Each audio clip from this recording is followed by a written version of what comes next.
Jeremias capítulo 32, eu estarei lendo neste primeiro momento do verso 1 ao verso de número 15, mas mantenha sua Bíblia aberta, que nós faremos uso de todo o capítulo aqui de Jeremias. Então, Jeremias capítulo 32, neste primeiro momento, do verso 1 ao verso 15, diz assim: Palavra que veio a Jeremias da parte do Senhor, no ano 10º de Zedequias, rei de Judá, ou 18º de Nabucodonosor. Ora, neste tempo, o exército do rei da Babilônia cercava Jerusalém. Jeremias, o profeta, estava encarcerado no pátio da guarda que estava na casa do rei de Judá. Pois Zedequias, rei de Judá, o havia encerrado, dizendo: Por que profetizas tu que o Senhor disse que entregaria esta cidade nas mãos do rei da Babilônia, e ele a tomaria?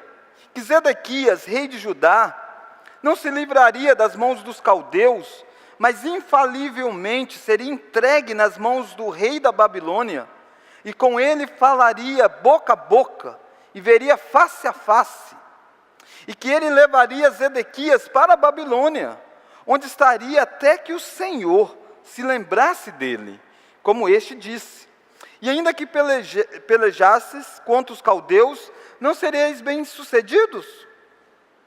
Disse, pois, Jeremias: Veio a mim a palavra do Senhor, dizendo: Eis que Ananel, filho de teu tio Salum, virá a ti, dizendo: Compra o meu campo, que está em Anatote, pois a ti, a quem pertence o direito de resgate, compete comprá-lo. Veio, pois, a mim, segundo a palavra do Senhor, Ananel, filho de meu tio, ao pátio da guarda, e me disse: Compra agora o meu campo, que está em Anatote, na terra de Benjamim, porque teu é o direito de posse, de resgate. Compra-o. Então entendi que isso era palavra do Senhor. Comprei, pois, de Ananel, filho de meu tio, o campo que está em Anatote. E lhe pesei o dinheiro, 16 ciclos de prata. Assinei a escritura, fechei-a com selo, chamei testemunhas e pesei-lhe o dinheiro numa balança. Tomei a escritura da compra, tanto na selada, segundo mandaram a lei e os estatutos, como a cópia aberta. Dei a Baruque, filho de Nerias, filho de Maacéias, na presença de Ananel, filho de meu tio, e perante as testemunhas que assinaram a escritura da compra, e na presença de todos os judeus que se assentavam no pátio da guarda. Perante eles, dei ordem a Baruque, dizendo: Vamos ler? Assim diz o Senhor dos exércitos, o Deus de Israel: Toma esta escritura da compra, tanto a selada como a aberta, e mete-as num vaso de barro, para que se possam conservar por muitos dias. Porque assim diz o Senhor dos exércitos, o Deus de Israel: ainda se comprarão casas, campos e vinhas nesta terra. Oremos. Deus, ilumine o nosso entendimento, fale ao nosso coração através desta palavra lida. Ilumine, ó Deus, para que nós possamos compreender o texto. E uma vez compreendido este texto, as tuas verdades possam ser aplicadas no nosso coração. Para isso é necessário que o teu Santo Espírito atue nas nossas vidas. Nós clamamos ao Senhor neste momento por isso. Em nome de Jesus é que oramos. Amém.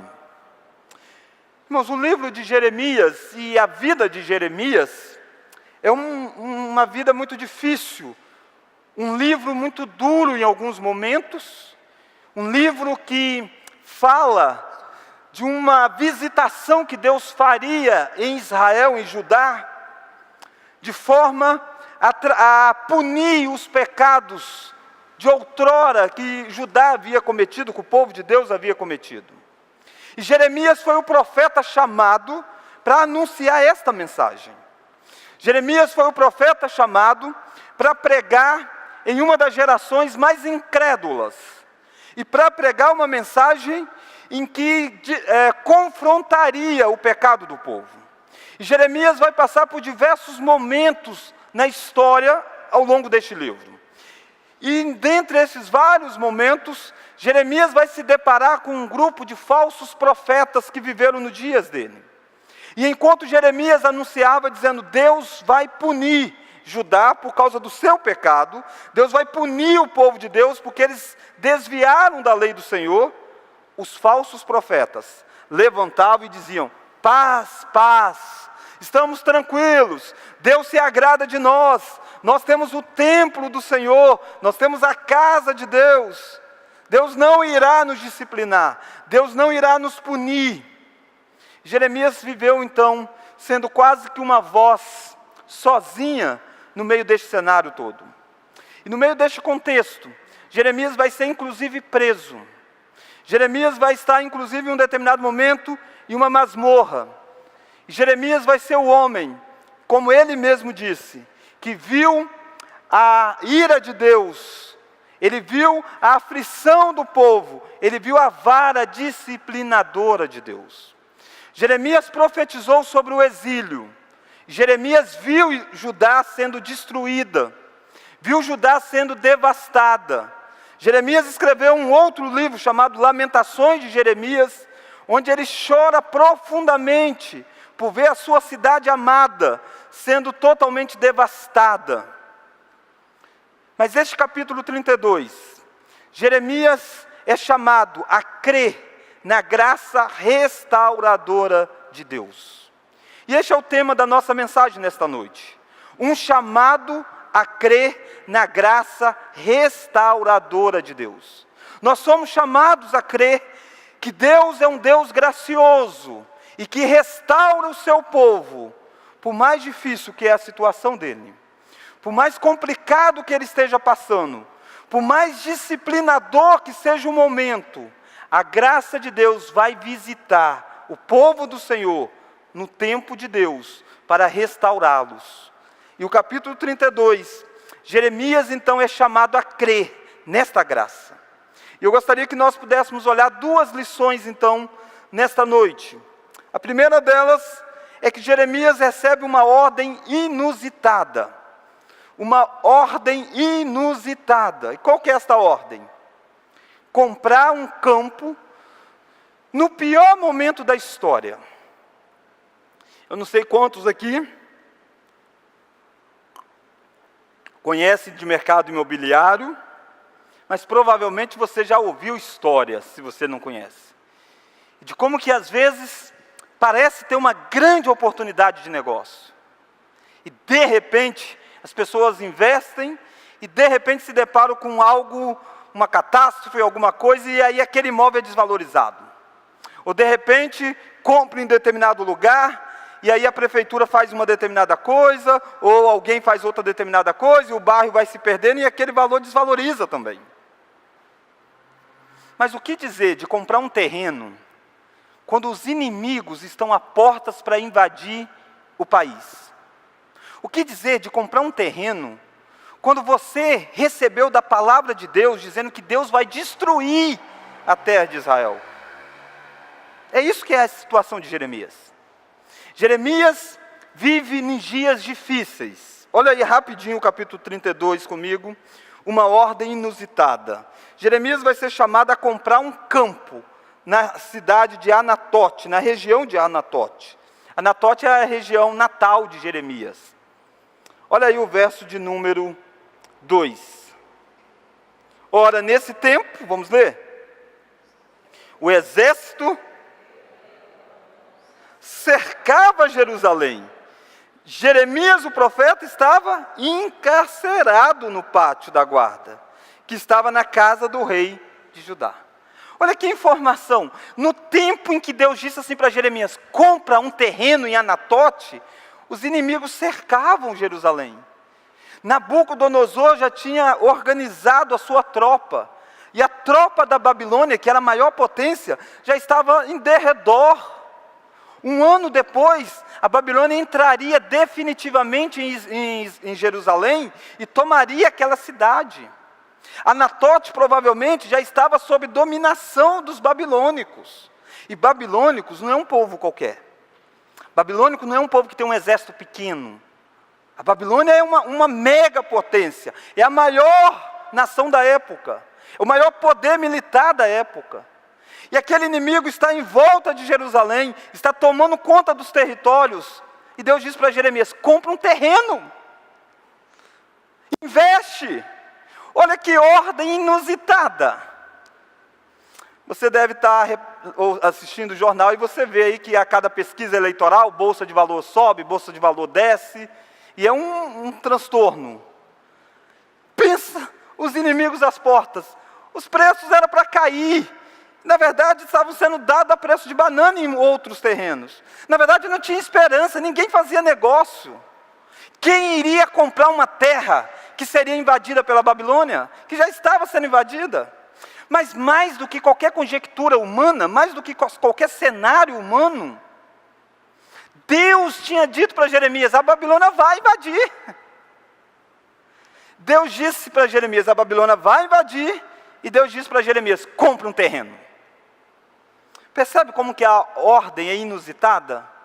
Eu quero mostrar para você que esse terreno de Anatote, você não compraria, eu não compraria, nenhum especialista indicaria para você investir lá. Não é momento para isso, é momento para guardar o dinheiro no bolso, é momento para não arriscar. Jerusalém estava cercada pelos exércitos dos inimigos da Babilônia. Mas mais, o verso 2 diz que Jeremias, olha o finalzinho do verso 2, Jeremias, o profeta, estava encarcerado no pátio. Jeremias não tinha nem liberdade, Jeremias estava preso. O que adianta ter um terreno em Anatote, se os inimigos dominam lá, se eu estou preso? Deus está chamando Jeremias a crer na graça restauradora dele, a investir no contracenário do momento em que ele vive, agir por fé e não por vista. É isso que Deus está chamando Jeremias a fazer. Deus está chamando Jeremias a investir, porque Deus iria fazer algo extraordinário. Queridos, a voz de Deus muitas vezes nos coloca em situação inusitada, e até mesmo em situação perigosa, em situações arriscadas. Porque Jeremias ouviu a voz de Deus, porque Jeremias pregou a voz de Deus, Jeremias está preso. E olha a justificativa do rei para Jeremias estar preso. Olha o verso 3. Pois Edequias, rei de Judá, o havia encerrado, dizendo: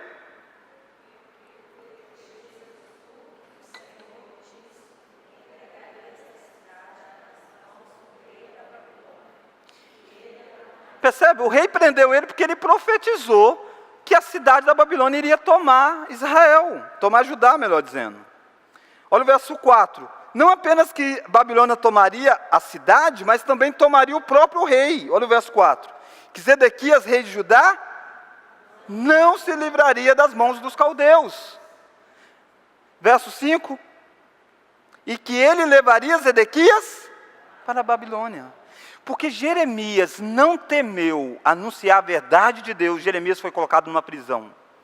Ele está lá no palácio do rei, mas preso, isolado do contato. O rei talvez tentando calar a boca de Jeremias, dizendo: o profeta está preso, não tem como anunciar isso.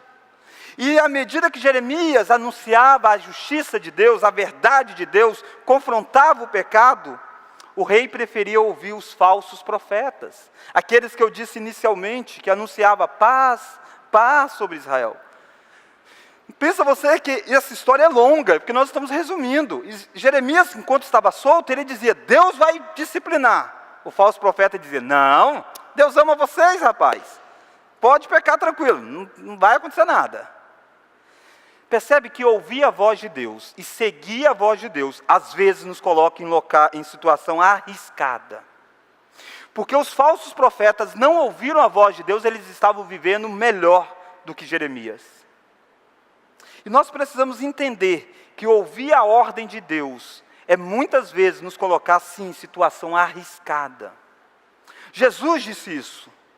Jesus disse certa feita assim: eles perseguiram, eles mataram os profetas que viveram antes de vós. Eles vão fazer isso com você. Quando você levanta e fala da verdade de Deus, automaticamente você se coloca em risco. Seja no seu emprego, seja na sua escola, seja na sua família. O próprio Jesus disse que aquele que amar o seu pai e a sua mãe mais do que a mim não é digno de mim. O próprio Jesus disse assim: eu não vim trazer a paz, mas eu vim causar divisão dentro do lar. Entre pai e filho, entre mãe e filha. Eu vim causar divisão, porque alguém vai se levantar pela verdade e outros vão contestar a verdade.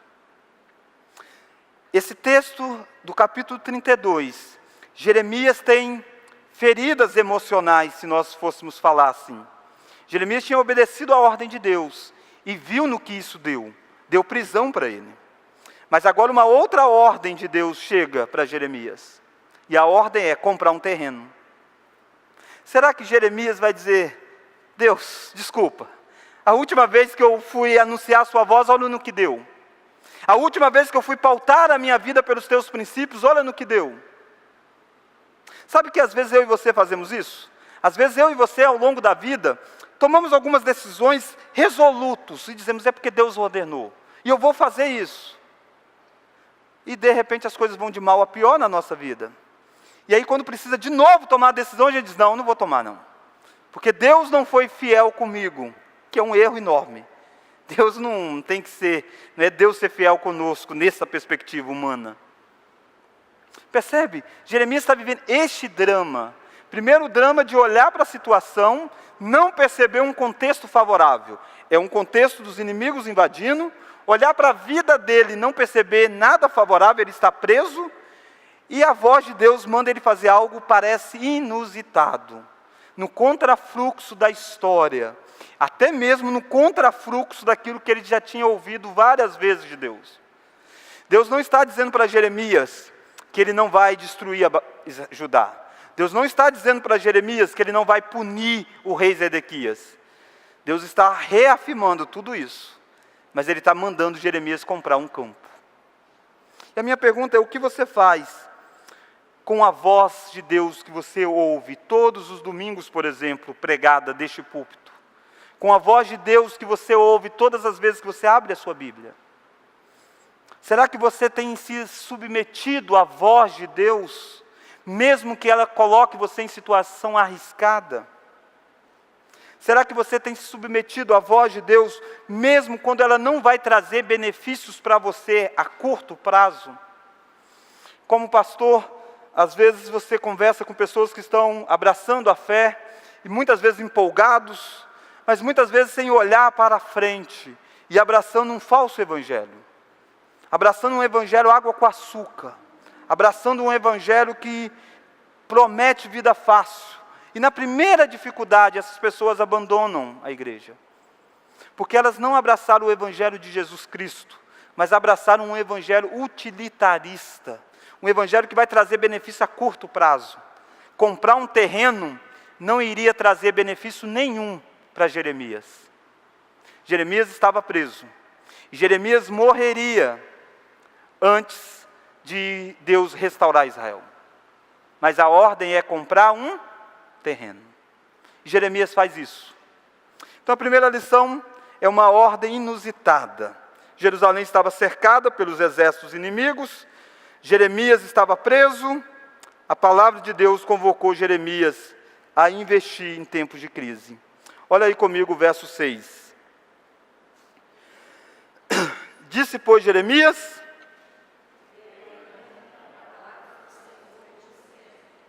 eis que Ananel, filho de teu tio Salum, virá a ti dizendo: compra o meu campo que está em Anatote, pois a ti, a quem pertence o direito de resgate, compete comprá-lo. A ordem de Deus é essa: compra o terreno. Quando Deus manda você, por exemplo, orar pelos seus inimigos, qual é o benefício que você vai ter disso? A curto prazo? Nenhum. Qual o benefício que você vai ter quando a Bíblia diz para você não revidar o mal com o mal a curto prazo? Nenhum.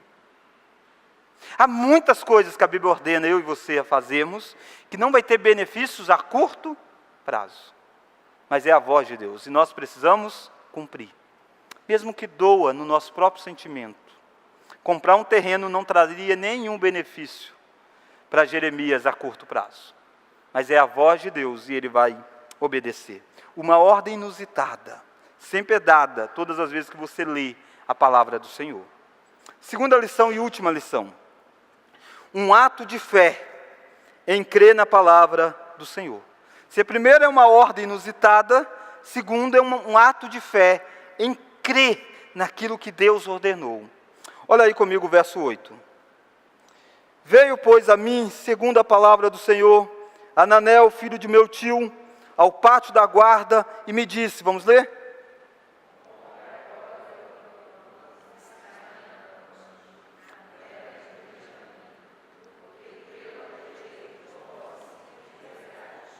Compra, pois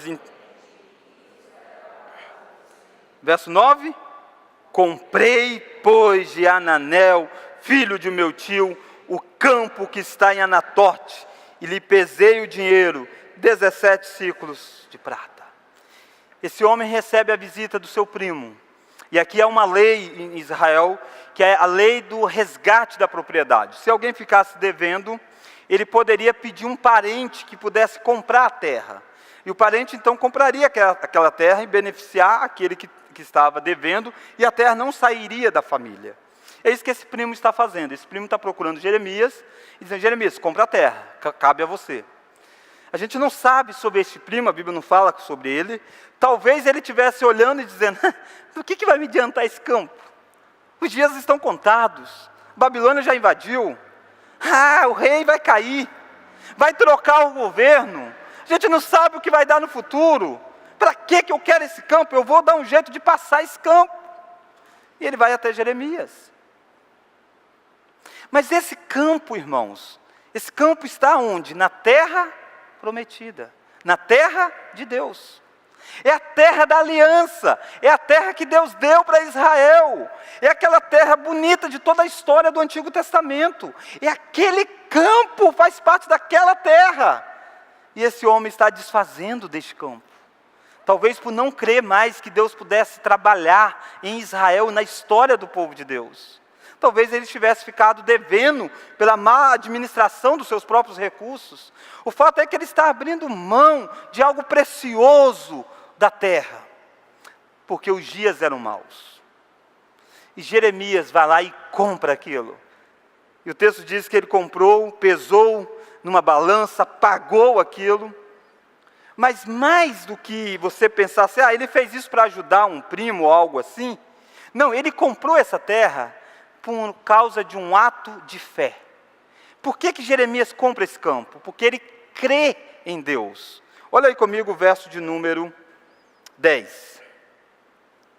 Olha que ele vai tomar os cuidados necessários para que aquela compra fosse algo público, algo que garantisse o direito dele à terra. Verso 10, vamos ler? Assinei a escritura, ele quer a escritura. Fechei-a com selo, chamei testemunhas, pesei o dinheiro na balança. Verso 11, tomei a escritura da compra, tanto a selada, segundo mandam a lei e os estatutos, como a cópia aberta. Ele chama um homem chamado Baruque, e ele vai mandar que essa carta seja colocada em um vaso. Olha aí comigo o verso de número 12. Olha comigo, vamos ler? Dei a Baruque, filho de Nerias, filho de Maacéias, na presença de Ananel, filho de meu tio, e perante as testemunhas que assinaram as escrituras da compra, e na presença de todos os judeus. Vamos ler? Percebe, ele está fazendo um ato público. Verso 11, perante eles dei ordem a Baruque, dizendo...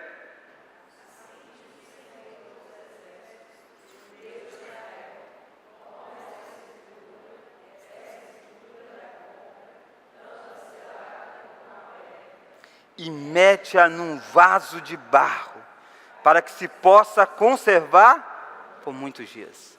Deus disse isso para Jeremias, e Jeremias manda Baruque fazer. Aquela escritura que não tinha valor nenhum agora. Não adiantava chegar com aquela escritura e dizer para a Babilônia, a terra é minha, eu comprei. Não tinha valor nenhum. A Babilônia estava dominando aí. Mas pega a escritura, coloca num vaso, guarda, preserva por muito tempo. Porque a graça de Deus vai restaurar. Olha o verso 15. Porque assim diz o Senhor dos Exércitos, o Deus de Israel, ainda e vinhas nesta terra. Essa terra ainda vai ter valor. Isso é um ato de fé. Jeremias não iria ver aquilo, mas Jeremias creu naquilo. E quando Jeremias faz esse ato público, imagine os comentários que não devem ter acontecido. Alguns devem ter dito assim, que bobo esse Jeremias. Outro talvez tenha dito, que trouxa, tomou um grande prejuízo. Como que um cara faz isso? Será que o cara não vê o cenário? Jeremias está dando um testemunho eloquente de que Deus irá visitar aquele povo com graça. Jeremias crê na graça restauradora de Deus. Jeremias crê que, a despeito do pecado de Israel, Deus iria um dia visitar de novo Israel. E a terra prometida seria dada de novo a Israel. E aquela terra vai ter valor ainda. Por isso compra aquela terra. Por isso ele investe naquela terra. Por isso ele faz escritura daquela terra. E eu fico aqui pensando, como que muitas vezes nós cremos, dizemos que cremos pelo menos em algo, mas não agimos de forma compatível com aquilo que nós cremos. Jeremias já tinha anunciado antes que Deus iria visitar o povo e o exílio teria fim, não seria para sempre a ira de Deus. A Babilônia não vai dominar para sempre Israel. Mas uma coisa é pregar sobre isso, outra coisa é se envolver com isso. Outra coisa é pegar suas finanças e apostar nisso. E é isso que Jeremias está fazendo. Jeremias não está pregando da boca para fora, mas Jeremias está se envolvendo com a promessa restauradora de Deus. Minha pergunta é, você crê na palavra de Deus? Você crê naquilo que Deus fará no futuro? E como você vive então o seu presente? Esse é o desafio para Jeremias. Ele prega sobre o futuro, ele prega sobre a misericórdia de Deus, ele prega sobre a restauração de Deus. Mas e o presente dele vai ser impactado? Ou ele vai abrir mão das coisas do presente, do dinheiro, para investir em algo que talvez possa acontecer ou não na perspectiva humana? Na perspectiva de Deus, está decretado, Deus havia ordenado. Mas será que a fé vai crer nisso mesmo? Será que eu e você cremos mesmo naquilo que Deus fará no futuro? E se nós cremos, por que nós não agimos hoje desta forma? Se nós cremos que o nosso tesouro está no céu e não aqui, por que nós trabalhamos como se o nosso tesouro fosse aqui? Se nós cremos que o projeto de Deus para nós é algo bom, agradável e perfeito, por que nós nos desesperamos quando as coisas vão de mal a pior na nossa vida? Se nós cremos que Deus nos ama, por que nós duvidamos disso quando nós passamos pelos momentos difíceis? Por que é que Jeremias compra este terreno? Olha o versículo 15, o verso de número 29. Olha o verso 29. Jeremias vai fazer uma oração a Deus, e Deus irá responder essa oração. Olha o verso 29. Leiamos. Os caldeus entrarão nela. Olha a resposta de Deus para a oração de Jeremias. Os caldeus vão entrar na cidade. Porão fogo a esta cidade. Queimarão as casas sobre cujos terraços queimaram incenso a Baal. E ofereceram a outros deuses para me provocarem a ira. Deus está dizendo para Jeremias, Jeremias, eu não vou tirar a minha vara disciplinadora, ela vai acontecer. Isso foi o que Jeremias pregou a vida toda. Isso vai acontecer. E ele descreve essa punição de Deus do verso 29 até o verso 35. E ele vai dizer como que Israel errou contra Deus, como que Israel pecou contra Deus. Olha o versículo 32, por exemplo. Por causa de toda a maldade,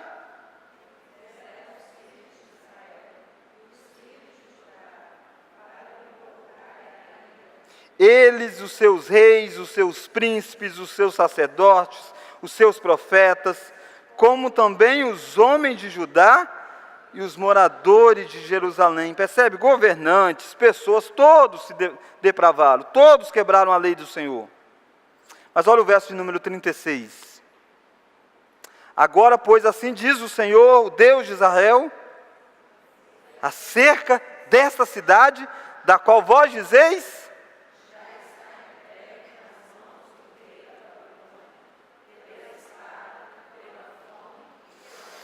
só um minuto. Deus disse que iria punir Israel, Anatote seria destruído, tudo seria destruído, até o campo que Jeremias tinha comprado. Mas Deus disse, sobre essa cidade, sobre tudo isso que vocês estão vendo que será destruído, olha o que eu vou fazer. Olha lá o verso 37. Eis que eu... 37. Eis que eu...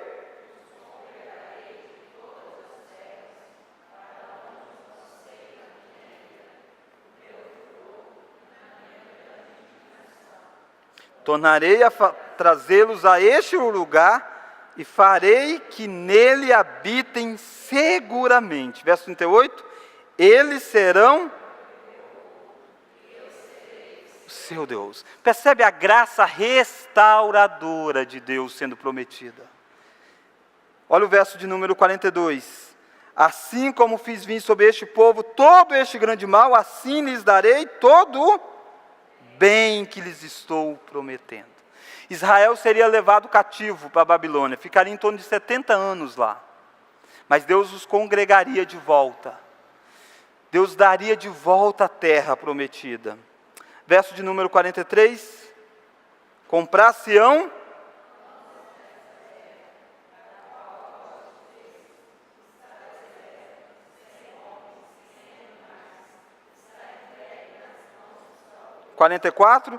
comprarão campos por dinheiro e lavrarão as escrituras e as fecharão como selos e chamarão testemunhas na terra de Benjamim, nos contornos de Jerusalém, na cidade de Judá, nas cidades das regiões montanhosas, na cidade das planícies e nas cidades do sul, porque lhes restaurarei a sorte, diz o Senhor.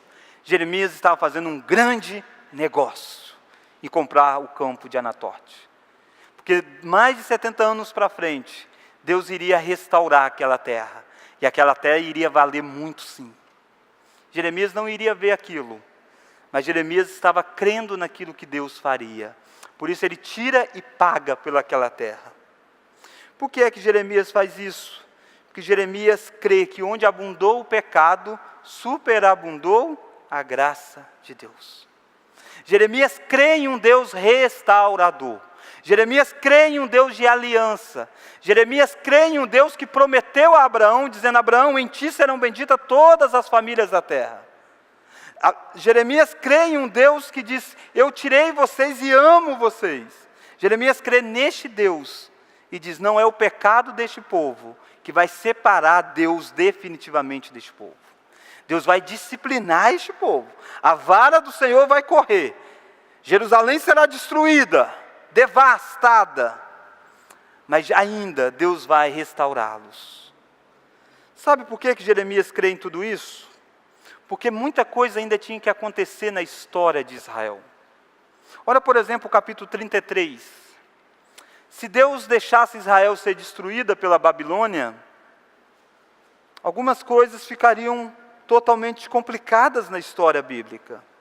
Olha Jeremias 33. Olha o versículo 15. Vamos ler? Naqueles dias farei brotar a Davi um renovo de justiça. Ele executará juízo e justiça na terra. Quem é este renovo de Davi? Jesus Cristo. Como que Israel vai ser destruída se o Salvador ainda não nasceu, quando Jeremias escreveu esse texto? Comprar o terreno aí é dizer: Deus tem um plano da história da redenção.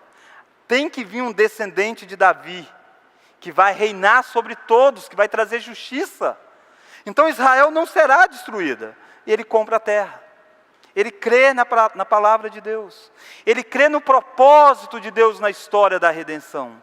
Se eu e você entendemos que a nossa vida não é uma foto, mas sim um filme dentro de um livro muito maior, que é a história da redenção, a história de Deus, a história daquilo que Deus está fazendo.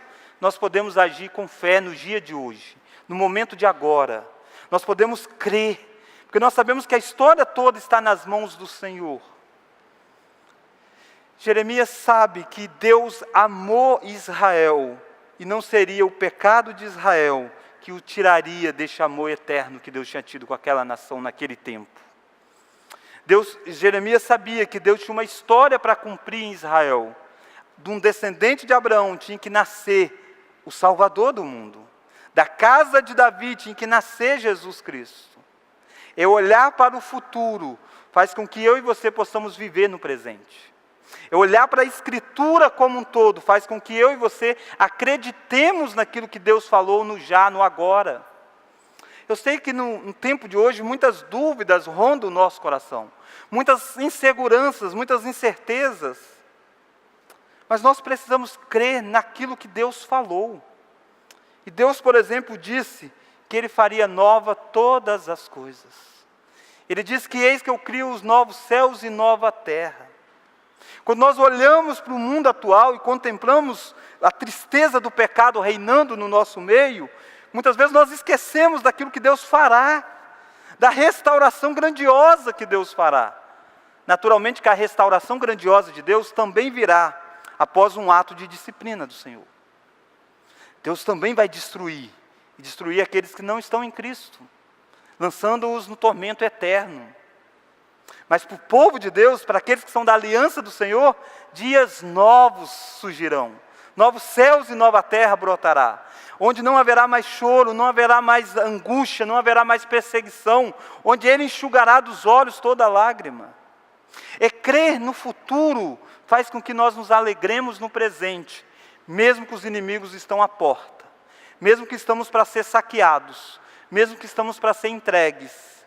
Crer no futuro reanima o nosso coração quando nós estamos presos. Crer no futuro reanima o nosso coração, mesmo se nós partimos hoje. Como Jeremias posteriormente seria morto. Mas ele cria no futuro o que Deus faria. E a minha pergunta é, você crê naquilo que Deus fará? Você crê na palavra do Senhor? Ou você acha que este mundo é isso apenas que você vê? Você acha que a vida se resume a apenas ganhar dinheiro? A vida se resume a apenas trabalhar, apenas cuidar de uma família. Eu não estou dizendo que essas coisas são ruins, são boas. Aliás, a família é uma bênção de Deus na nossa vida. Mas será que a vida se resume a só isso? Será que se partimos hoje, tudo acaba? Será que se governante X ou governante Y ganhar, nós estaremos para sempre fadados ao fracasso? Não. Deus é o Deus da história. E nada foge do controle soberano do Senhor. Nós cremos nas palavras da graça restauradora de Deus. Mas eu gostaria de lembrar também um segundo aspecto para a gente terminar. Uma segunda aplicação para a nossa vida. Se a primeira é essa, olhar para o futuro, faz com que nós nos alegremos no presente, de ver que Deus vai fazer novos céus e nova terra. Segunda coisa é que lembrar que a graça de Deus é restauradora, faz com que eu e você possamos reanimar, mesmo quando nós cometemos o pior pecado possível. É a palavra de Deus que diz para nós, se confessarmos os nossos pecados, Ele é fiel e justo para nos perdoar. A nação de Israel tinha chegado ao ponto de sacrificar os próprios filhos para deuses falsos.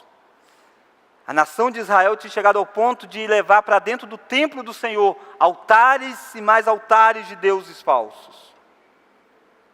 Mas se eles se confessarem, Deus iria visitá-los com graça, como Deus fez. O remanescente fiel iria ser restaurado. Isaías diz que ainda que os vossos pecados sejam como a escarlata, eles se tornarão brancos como a neve. Ainda que sejam vermelhos como o carmesim, se tornarão como a lã. De tal forma que não importa a gravidade do seu pecado, a graça de Deus restaura a sua vida, se você crer em Cristo, se você confessar a Ele o seu pecado. Isso afeta a forma como nós nos relacionamos com aqueles que um dia caíram, um dia tropeçaram, um dia quebraram com toda a lei do Senhor, mas um dia foram visitados pela graça de Deus, um dia foram restaurados pela graça de Deus. Ou nós cremos que a graça de Deus restaura vidas, ou nós nunca iremos comprar um campo quando as circunstâncias são adversas. Nós nunca iremos envolver financeiramente, envolver emocionalmente com as coisas do reino. Porque para nós essas coisas são externas a nós. Mas quando nós cremos que a graça de Deus restaura, que a graça de Deus faz novas todas as coisas, nós fazemos como Jeremias e nos envolvemos totalmente na voz que Deus fala. Mesmo que nos coloca numa prisão, mesmo que nos coloca sendo perseguido por governantes, mesmo que parece que não vai ter benefício nenhum no aqui e agora, nós investimos em Anatorte, na nossa terra celestial, porque Deus há de fazer nova todas as coisas. Vamos orar ao Senhor? Pai querido, nessa noite que nós olhamos para este ato de fé de Jeremias, em obediência à Tua voz, não em uma crendice, não em algo que brotou do coração dele, mas algo que ele viu do Senhor, como nós temos hoje escrito. É essa voz escrita que deve nortear a nossa vida. E que nós possamos, ó Deus, ter ato de fé em crer naquilo que está escrito da Tua palavra. Mesmo que pareça ser contrafluxo, mesmo que pareça ser contrário àquilo que nós vemos e vivemos. Mas se o Senhor disse, o Senhor há de cumprir. Deus, que nós possamos nos envolver então com essa história da redenção. Que nós possamos nos envolver financeiramente, emocionalmente, nos entregarmos a isso. Porque sabemos que o Senhor está fazendo a história, porque o Senhor já decretou desde os tempos eternos. Deus, nos faça olhar para a história maior, e a história maior é do Senhor restaurando todas as coisas. Porventura, ó Deus, talvez exista pessoas aqui nesta noite que estão vendo o momento de dificuldade pelos quais estão passando. E talvez estão até sem esperança, talvez até querendo fazer aquilo que o primo de Jeremias fez, vender a sua parte. Deus, que eles possam perceber que a graça restauradora do Senhor há de visitar um dia e há de fazer nova todas as coisas. Deus, nos faça, Deus, crer nessa graça, e não apenas pregarmos esta graça, mas vivenciarmos dia a dia. Obrigado porque a história é testemunho eloquente do Senhor restaurando. 70 anos depois o Senhor restaurou Israel. Muitos se deram na história, muitos tropeçaram como um Pedro, e o Senhor restaurou.